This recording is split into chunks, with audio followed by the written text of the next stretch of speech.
उसी वक्त मेरी आंखों के सामने बाई तियनतियन ने बिना किसी सब्र के अपने लंच बॉक्स का ढक्कन खोल दिया।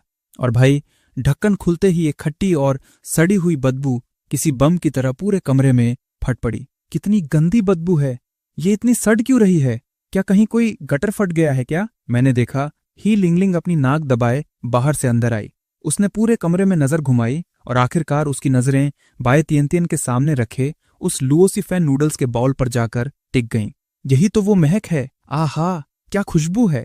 बाई तियनतियन ने उसे सूंघा और उसके चेहरे पर एक अलग ही सुकून वाला नशा छा गया। तियनतियन, तू पागल तो नहीं हो गई है?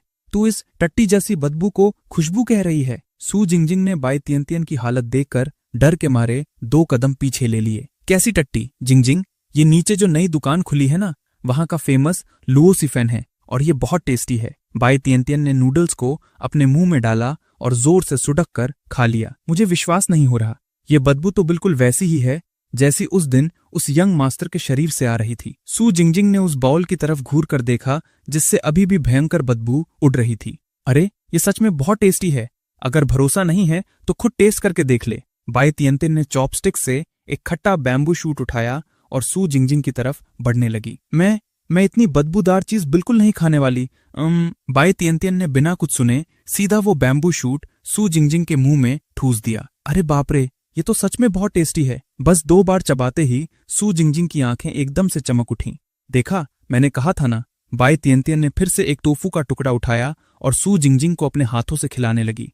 ही लिंगलिंग ने हार मानकर अपना सिर पीटा और फिर सीधा मेरी तरफ देखा। फंग युआन, आज तू याओ याओ के साथ सोएगा, हैं? मैं पूरी तरह से कंफ्यूज हो गया था, लेकिन अगर हम अपने नंबर के हिसाब से चलें तो आज मुझे तो फिर मैं तुझसे पूछती हूँ, क्या तू कल याओ याओ के साथ सोया था? उसने मुझे बीच में ही टोक दिया। नहीं, मैंने सीधा जवाब दिया। तो बस बात खत्म। नंबर के हिसाब से आज भी तेरी बारी याओ याओ के साथ सोने की ही है। ही लिंगलिंग ने मेरे कंधे पर हाथ थपथपाया। मैंने मुड़कर देखा, सू याओ याओ बेड के किनारे बैठकर अपने कपड़े सेट कर रही थी। ये बात सुनते ही उसकी उंगलियां कांप उठीं और जो कपड़े उसने अभी अभी फोल्ड किए थे वो सारे फिर से बिखर गए। मेरे पास कोई और रास्ता नहीं था। मैं चुपचाप सू याओ याओ के पीछे गया और थोड़ी शर्मिंदगी के साथ अपना सिर खुजलाने लगा। याओ याओ, आज रात फिर से मुझे तुम्हें परेशान करना पड़ेगा। सच बताऊं तो हर बार जब भी मुझे इनसे ये पूछना पड़ता है, मुझे अंदर से बहुत अजीब और एम्बैरेसिंग फील होता है। सू याओ याओ के कान तुरंत शर्म से लाल हो गए। उसने अपना सिर नीचे झुका लिया और अपने कांपते हुए हाथों से वापस कपड़े समेटने लगी। कोई बात नहीं फेंग। मैंने मन ही मन सोचा, सू याओ याओ सच में हमेशा की तरह आज भी कितनी स्वीट और जेंटल है। तभी दरवाजे पर ठक ठक ठक की आवाज गूंजी। ये सुनते ही बाई तियनतियन ने तुरंत अपनी चॉपस्टिक्स नीचे रखी और अपने मुंह को पोंछा। लिटिल युआंज़, जल्दी इधर आ और मेरी हेल्प कर। उसने मेरा हाथ पकड़ा और मुझे खींचते हुए दरवाजे तक ले गई। जैसे ही बाई तियनतियन ने दरवाजा खोला, मैंने देखा सामने जाओ युतियां खड़ी थी, जिसके हाथों में 4 बहुत ही प्रीमियम और सुंदर गिफ्ट बॉक्स थे। युतियां, तुम यहाँ कैसे? मेरे मुंह से अचानक निकल पड़ा। जाओ युतियां ने वो गिफ्ट बॉक्स मेरे हाथों में थमा दिए और अपने माथे का पसीना पोंछने लगी। तभी बाई तियनतियन ने मुझे समझाया, परसों हमारी वेलकम पार्टी है ना, इसलिए मैंने छोटी बहन युतियां को हमारी ड्रेसेस सीधे कमरे में डिलीवर करने को कहा था। पहले हम नाना और बाकी सबको ये ड्रेसेस ट्राई करवाएंगे ताकि अगर फिटिंग में कोई दिक्कत हो तो ये कल दुकान पर वापस ले जाकर इसे ठीक कर सके। बाई तियनतियन ने वो बॉक्सेस लिए और एक एक करके मेरे हाथों में पकड़ा दिए। मानना पड़ेगा युतियां, तूने बहुत जल्दी डिलीवरी कर दी। तेरी ये बड़ी बहन इस महीने पक्का तेरी सैलरी बढ़ाएगी। मैंने और जाओ युतियां ने एक दूसरे की तरफ देखा और हम दोनों ही थोड़ा ऑकवर्ड फील कर रहे थे। असल में बाई तियनतियां को ये नहीं पता था कि जाओ युतियां हमारे कमरे में पहले भी आ चुकी है। ये उसका दूसरा चक्कर था, इसलिए उसे रास्ता तो पता ही होना था। थैंक यू तियनतियां दीदी। जी बॉक्सियाओ भैया अभी भी नीचे मेरा इंतजार कर रहे हैं, मुझे अब चलना चाहिए। जाओ युतियां ने हड़बड़ाहट में कहा। Bye bye. बाय बाय युतियां। दरवाजा बंद करने के बाद मैंने वो सारे गिफ्ट बॉक्स टेबल पर रख दिए। मेरे अंदर एक अलग ही चुल मच रही थी, इसलिए मैंने छुपके से एक बॉक्स का कोना खोलकर देखने की कोशिश की, लेकिन तभी बाई तियनतियां ने जोर से मेरे हाथ पर थप्पड़ मार दिया। लिटिल युआंज़, ऐसे छुपकर देखना मना है। अरे यार, मैं तो बस ये देखना चाहता था कि मेरी ड्रेस कैसी लग रही है। मैंने एक अजीब सी मुस्कान के साथ अपना हाथ पीछे खींच लिया।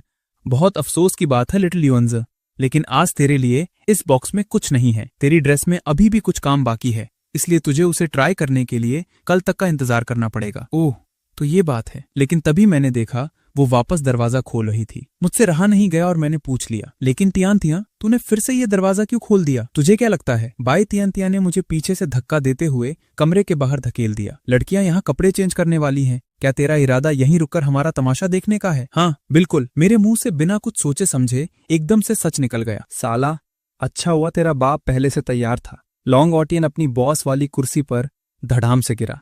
उसकी हालत अभी भी फटी हुई लग रही थी।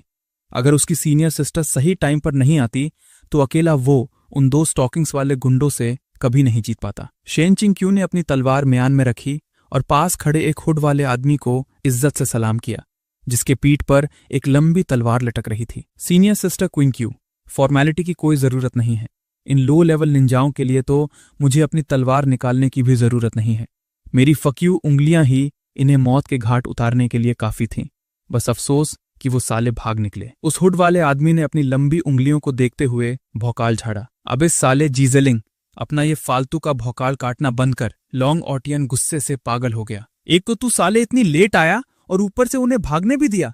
मैंने तुझे फ्री का किल दिया था और तू वो भी नहीं ले पाया। साले, क्या तू सच में एक जोनिन है भी? ये बोलकर लॉन्ग ऑटियन ने उठकर उस जीजेलिंग के पिछवाड़े पर इतनी जोर से लात मारी कि वो साला मुंह के बल जमीन पर कुत्ता बनकर गिर पड़ा। लेकिन इस लात के मोशन से लॉन्ग ऑटियन के अपने पिछवाड़े का दर्द फिर से ट्रिगर हो गया। उसने दर्द से एक लंबी सांस खींची और गिरने से बचने के लिए दोनों हाथों से टेबल का सहारा लिया। ये देखकर शेन चिंग-क्यू तुरंत आगे आई और लॉन्ग ऑटियन को वापस उसकी कुर्सी पर बिठाया। जमीन पर गिरा वो जीजेलिंग भी रेंगता हुआ लॉन्ग ऑटियन के पास आया और मक्खन लगाते हुए उसके पैर दबाने लगा। यंग मास्टर, आपका ऑर्डर मिलते ही मैं क्योटो से अपनी मैक्सिमम स्पीड पर यहां आया हूं। मैक्सिमम स्पीड मेरी जूती! लॉन्ग ऑटियन का पारा फिर चढ़ गया और उसने उसे एक और लात जड़ दी। साले, क्या तुझे हाई स्पीड बुलेट ट्रेन के बारे में नहीं पता? क्या तू कोई आदि मानव है जो भागकर आ रहा था? जीजेलिंग फिर से जमीन पर गिर पड़ा। अंदर ही अंदर वो साला बहुत चिढ़ा हुआ था। तुम्हारे जैसे लॉन्डो का काम लेने पर ट्रैवल का खर्चा भी नहीं मिलता। तुझे पता भी है कि बुलेट ट्रेन की टिकट कितनी महंगी आती है। तुझे लगता है कई 100 किलोमीटर दूर से यहां आना कोई बच्चों का खेल है? आ गया वही बहुत है, और ऊपर से साला ताने मार रहा है। अगर तू लॉन्ग फैमिली का यंग मास्टर नहीं होता तो मैं कसम से तुझे यहीं काट डालता। उसने मन ही मन सोचा। अभी भी यहीं क्या झक मार रहा है? जा और उन दोनों स्टॉकिंग्स वाले कमीनों को घसीट कर मेरे पास ला। लॉन्ग ऑटियन ने फिर से लात मारने का पोज बनाया। जीजेलिंग की फटी पड़ी थी, वो कुछ पलट कर नहीं बोल सका। जी यंग मास्टर, मैं अभी जाता हूं। ये बोलकर वो तुरंत खिड़की से कूदा और रफू चक्कर हो गया। शेन चिंग-क्यू थोड़ी कंफ्यूज लग रही थी। यंग मास्टर, आपने जिंगर को मदद के लिए क्यों नहीं बुलाया?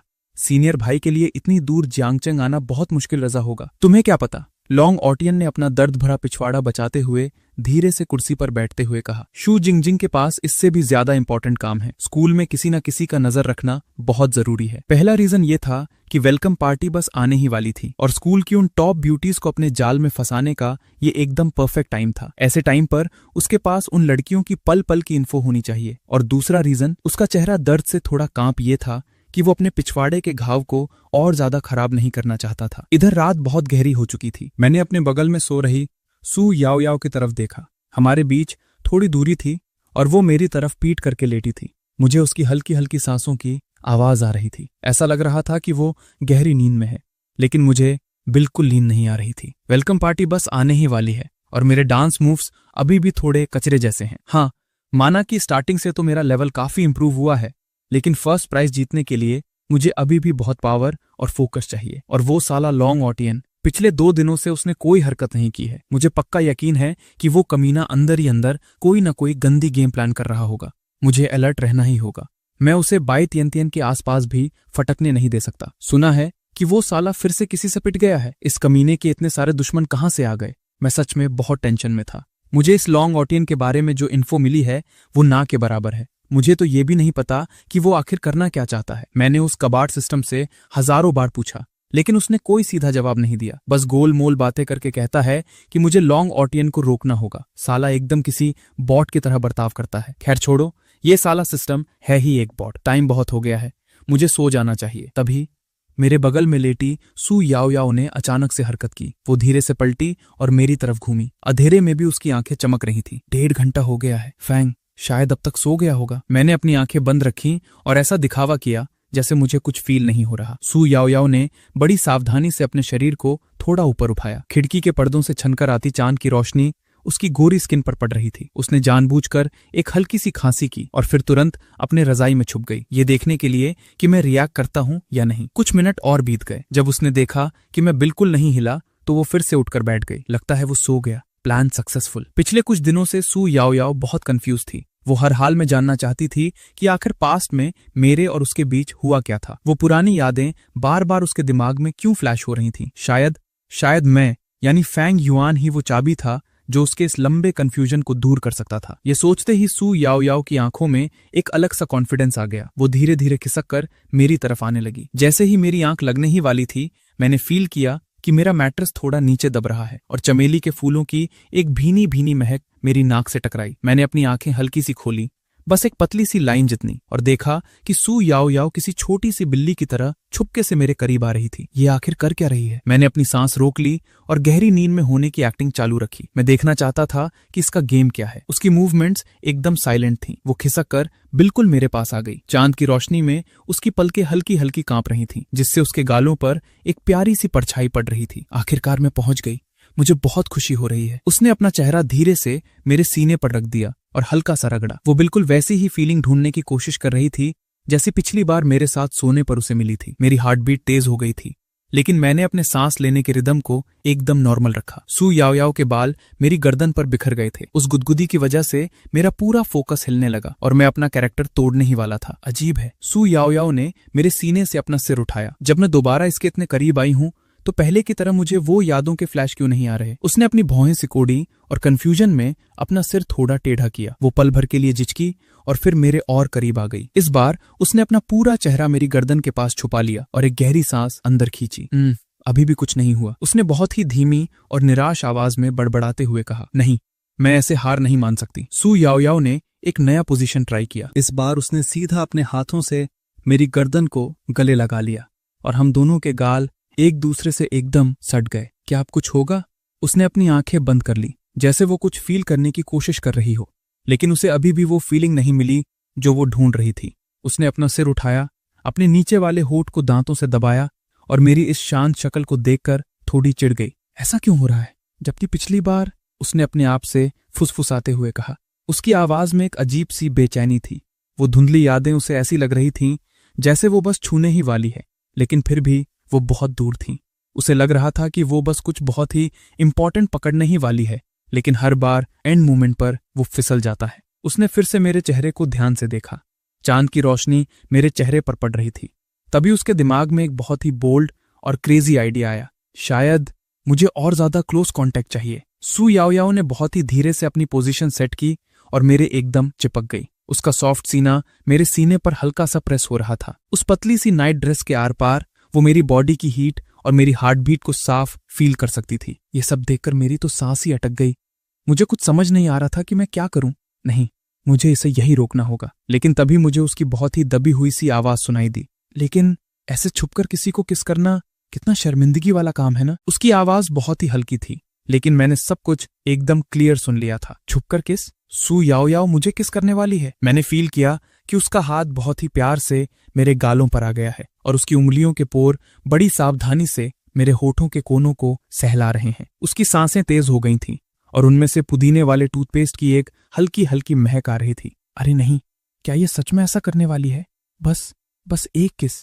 सू याओ याओ ने अपनी पूरी हिम्मत जुटाई और धीरे धीरे मेरे ऊपर झुकने लगी। उसके बाल मेरे चेहरे पर गिर रहे थे और मैं फील कर सकता था कि उसकी सांसें मेरे और करीब आ रही हैं। उसकी सांसों की वो गर्माहट मेरे होठों को छू रही थी।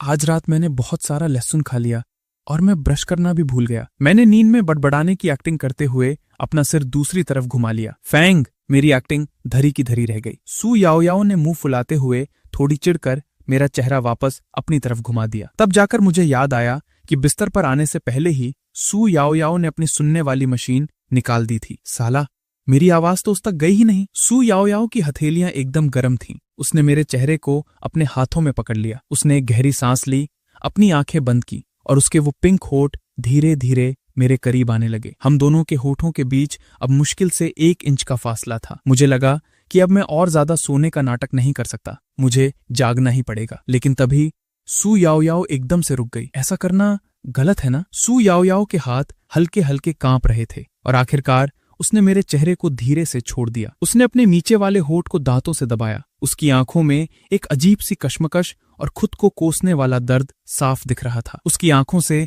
एक चमकता हुआ आंसू छलक कर सीधा मेरे कॉलर बोन पर आ गिरा। वो आंसू किसी आग की तरह गर्म था। वो रो रही थी। सू याओयाओ ने अपने हाथ पीछे खींच लिए और घबराहट में अपनी स्लीव से अपने आंसू पोंछने लगी, लेकिन वो जितना पोंछती आंसू उतने ही ज्यादा निकलने लगते। Sorry, I am sorry. Su Yaoyao बिना कोई आवाज किए रो रही थी और उसके कंधे हल्के हल्के कांप रहे थे। वो सिकुड़कर एकदम गोल हो गई, किसी घायल छोटे से जानवर की तरह, और धीरे धीरे खिसक कर वापस अपनी जगह पर चली गई। मेरा दिल एकदम से भारी हो गया।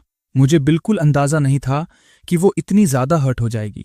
एक पल के लिए मेरा दिमाग ब्लैंक हो गया कि मैं अब करूं तो करूं क्या। ऐसे टाइम पर कुछ ना करना बिल्कुल भी सही नहीं था, लेकिन मुझे ये भी डर था कि अगर मैं अचानक से उठ गया तो वो बेचारी और भी ज्यादा ऑकवर्ड और शर्मिंदा फील करेगी। चूंकि वो खुद मेरे करीब आना चाहती थी, तो क्या मुझे उसे गले लगा लेना चाहिए? मैंने एक पल के लिए सोचा और आखिरकार अपना हाथ धीरे से आगे बढ़ाया। मैंने नींद में करवट बदलने की एक्टिंग की और उसी फ्लो में उसे अपनी बाहों में खींच लिया। सू याओयाओ की बॉडी एक झटके में सुन्न पड़ गई। उसने अपनी आंखें फाड़कर मेरे बिल्कुल करीब मौजूद मेरे चेहरे को देखा, जैसे उसे अपनी आंखों पर भरोसा ही न हो रहा हो। मेरी सांसें एकदम शांत और गर्म थीं, जो उसकी नाक को छू कर गुजर रही थीं। फैंग, फैंग, उसने बहुत ही धीमी और डरती हुई आवाज में पुकारा, जैसे वो कंफर्म करना चाहती हो कि मैं जग तो नहीं रहा। मैंने कोई जवाब नहीं दिया, बस अपनी सांसों की स्पीड को एकदम नॉर्मल रखा।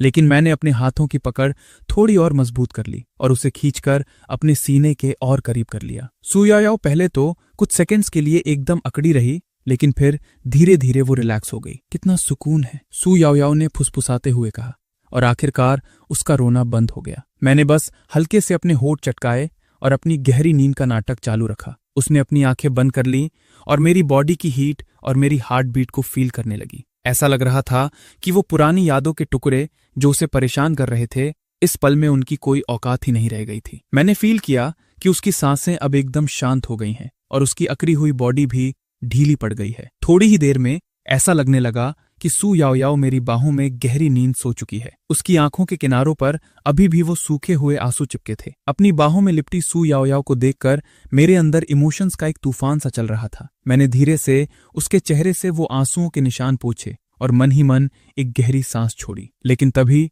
सू याओयाओ ने अचानक से अपना सिर उठाया और बहुत ही प्यार से मेरी ठुड्डी पर एक किस कर दिया। Thank you Fang. अरे बाप रे, क्या उसे पता चल गया था कि मैं जगा हुआ हूं? याओयाओ, क्या कल रात तेरा काम बन गया? डेस्क के पास बैठी सू याओयाओ ने अभी अभी अपनी सुनने वाली मशीन पहनी ही थी कि हे लिंगलिंग ने उसके कान के पास आकर धीरे से पूछा, तेरा चेहरा देखकर तो लग रहा है कि काम बन गया। हे लिंगलिंग ने एक कमीनी मुस्कान के साथ उसके गर्म हो रहे गालों को उंगली से पोक किया। जल्दी बता क्या क्या हुआ। लिंगलिंग, तू कुछ भी मत बोल। सू याओयाओ ने हड़बड़ाहट में हे लिंगलिंग का मुंह बंद कर दिया। उसने तिरछी नजरों से मुझे देखा। मैं उस वक्त शीशे के सामने खड़ा ब्रश कर रहा था और मेरे मुंह के किनारों पर टूथपेस्ट का झाग लगा था। मैंने ऐसा दिखावा किया जैसे मैंने इन दोनों की फुसफुसाहट को सुना ही नहीं, लेकिन शीशे में दिख रहे मेरे लाल होते कानों ने मेरी पोल खोल दी थी। लिटिल युआनजी, तू आज मुझसे पहले कैसे उठ गया? बाई टियानटियन जम्हाई लेती हुई मेरे पास आई। उसने आंखें बंद किए ही अपना इलेक्ट्रिक टूथब्रश उठा लिया। उसके बाल एकदम बिखरे हुए थे और घने होने की वजह से वो किसी बम की तरह फटे हुए लग रहे थे। क्या कल रात नींद नहीं आई? बाई टियानटियन ने अपना सिर टेढ़ा किया और मेरी आंखों के नीचे बने डार्क सर्कल्स पर उसकी नजर पड़ गई। ठीक ठाक ही थी, मैंने मुंह में पानी भरे हुए ही जवाब दिया और जल्दी से कुल्ला करने लगा। ठंडे पानी की धार मेरे चेहरे से टकराई, लेकिन वो मेरे दिमाग में छप चुकी कल रात रोती हुई सू याओयाओ की इमेज को धो नहीं पाई। तियंतिया, क्या मैं कल फॉर्मल ड्रेस में पहनूं तो चलेगा? बगल में खड़ी शू जिंगजिंग ने बाई टियंतियन से पूछा।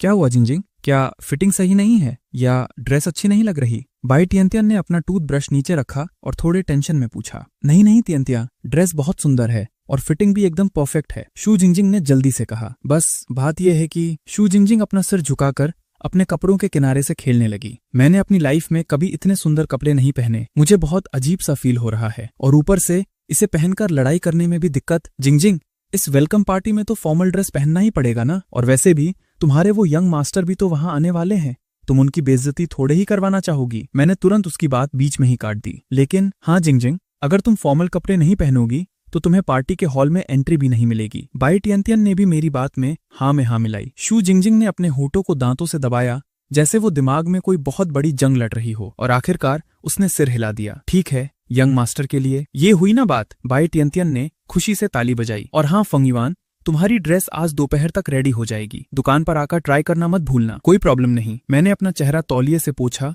और तभी अचानक से मेरी और सू याओयाओ की नजरें शीशे में टकरा गईं। सू याओयाओ ने तुरंत अपना सिर नीचे झुका लिया और उसके कान शर्म से एकदम लाल हो गए। इडियट, तेरा बोटाई टेढ़ा है। बाई तियंतियन ने पंजों के बल खड़े होकर अपनी पतली उंगलियों से धीरे से मेरे बोटाई को सेट किया। तियंतिया, मैं खुद कर लूंगा। मैं थोड़ा ऑकवर्ड फील करते हुए आधा कदम पीछे हटा, लेकिन बाई तियंतियन ने मुझे कसकर पकड़ लिया। हिलना मत। उसने मुझे घूर कर देखा और मुझे चुपचाप एक अच्छी बच्ची की तरह खड़े होकर उसे अपना काम करने देना पड़ा। उसके शरीर से गार्डेनिया फूलों की एक भीनी भीनी खुशबू आ रही थी, जिसकी वजह से मैंने अनजाने में अपनी सांसें रोक ली। अब एकदम ठीक है। बाई तियंतियन ने मेरी छाती पर एक रेवन फेदर का ब्रोच भी लगा दिया और फिर सेटिस्फाई होकर मेरी पीठ थपथपाई। वो 2 कदम पीछे हटी और फिर एकदम बुद्ध बनकर मुझे घूरती रह गई। साला, ये लौंडा तो कतई जहर लग रहा है। उसकी आंखें फटी की फटी रह गईं। हालांकि उसने मुझे इससे पहले कभी फॉर्मल कपड़ों में नहीं देखा था, लेकिन उसे अंदाजा था कि मेरे लुक्स और मेरी बॉडी के हिसाब से मैं बुरा तो नहीं लगूंगा। पर किसी ने उसे ये नहीं बताया था कि मैं इतना ज्यादा हैंडसम लग सकता हूँ कि लोगों के होश उड़ जाएं। तियंतियन, क्या कुछ अजीब लग रहा है? उसका ये रिएक्शन देखकर मैं थोड़ा कंफ्यूज हो गया और मैंने अपने कफलिंग्स ठीक किए। नहीं। बाई तियंतियन झटके से होश में आई। उसे फील हुआ कि उसके गाल एकदम गर्म हो रहे हैं। बस कॉलर के पास थोड़ी सिलवटें हैं। उसने हड़बड़ाहट में मेरे कॉलर को ठीक करने की कोशिश की, जो कि पहले से ही एकदम परफेक्ट था। उसकी उंगलियां गलती से मेरे गले के एडम एप्पल से छू गईं और उसने किसी करंट की तरह अपना हाथ झटके से वापस खींच लिया, लेकिन उसकी नजरें अभी भी मुझ पर ही टिकी थीं। कैसा लग रहा हूं? उसके इस तरह घूरने से मुझे थोड़ी अजीब सी फीलिंग आ रही थी। मैंने अपना सिर खुजलाया। क्या मैं किसी इंसान जैसा तो लग रहा हूं ना? बाई तियंतियन ने अपना चेहरा दूसरी तरफ घुमा लिया, लेकिन उसकी आवाज अभी भी कांप रही थी। मुश्किल से तू इस मैडम की डिजाइन की हुई ड्रेस के लायक लग रहा है। मैं उसके इस रिएक्शन से पूरा चकरा गया था। छोड़ो यार, मैं खुद ही देख लेता हूँ। मैं घूमा और सीधे ट्रायल रूम के शीशे के सामने जाकर खड़ा हो गया। शीशे के अंदर एक लड़का था जिसकी भौहें किसी तलवार की तरह शार्प थीं और आंखें तारों जैसी चमक रही थीं। मेरे चेहरे के कट्स एकदम क्लियर थे और उन पर एक कूल सा एटीट्यूड था। मैं एकदम सीधा खड़ा था। इस navy blue double rested suit ने मेरे चौड़े कंधों और पतली कमर की शेप को एकदम परफेक्टली हाईलाइट कर दिया था। उस पर हुई सिल्वर धागे की एम्ब्रॉयडरी लाइट्स के नीचे ऐसे चमक रही थी जैसे कोई आकाश गंगा बह रही हो। मुझे ऐसा लग रहा था जैसे मैं खुद चमक रहा हूँ। सीने पर लगा वो रेवन फेदर का ब्रोच मुझे और भी ज्यादा मिस्टीरियस लुक दे रहा था। अंदर पहनने के लिए बाई तियंतियन ने कोई बोरिंग सी व्हाइट शर्ट नहीं चुनी थी, बल्कि एक सिल्क वाली ब्लैक शर्ट दी थी, जिसके साथ एक स्पेशल मटेरियल से बनी बरगंडी कलर की बो टाई थी। ये पूरा लुक मेरे फैंग फैमिली के यंग मास्टर होने के रुतबे पर एकदम सूट कर रहा था। पीछे खड़ी बाई तियंतियन की नजरें मेरी लंबी गर्दन से फिसलती हुई मेरे सूट में ढले चौड़े कंधों और पतली कमर तक गईं और फिर पैंट में ढकी मेरी लंबी टांगों पर जाकर रुक गईं। उसने अनजाने में ही अपना थूक गटक लिया। काफी देर बाद मैं उसकी तरफ घूमा और स्माइल करते हुए बोला, लगता है इसकी फिटिंग सच में काफी अच्छी है। मेरा चेहरा दोबारा देखते ही बाई तियंतियन के दिल की धड़कन 1 सेकंड के लिए रुक सी गई।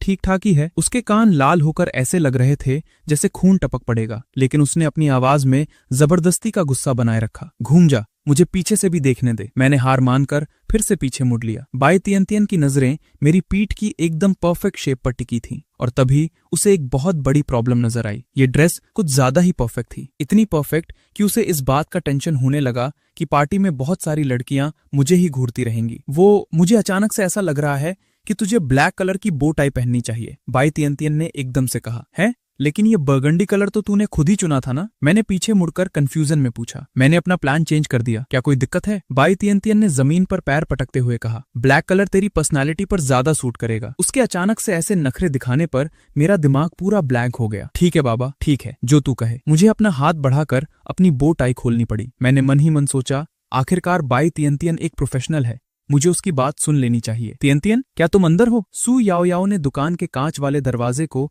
धीरे से खटखटाते हुए पूछा। अरे, ये तो याओयाओ दीदी हैं। बाई तियंतियन दौड़ते हुए वर्कशॉप से बाहर आई। सू याओयाओ दरवाजे पर खड़ी थी। उसके हाथों में एक गिफ्ट बॉक्स था। उसने लाइट पर्पल कलर की ड्रेस पहनी थी और उसके बालों के सिरे हल्के से कर्ल किए हुए थे। वो हमेशा की तरह एकदम स्वीट और जेंटल लग रही थी। याओयाओ दीदी, आप यहाँ कैसे? बाई तियंतियन ने उसे दुकान के अंदर लाते हुए थोड़ी हैरानी से पूछा। ये सू याओयाओ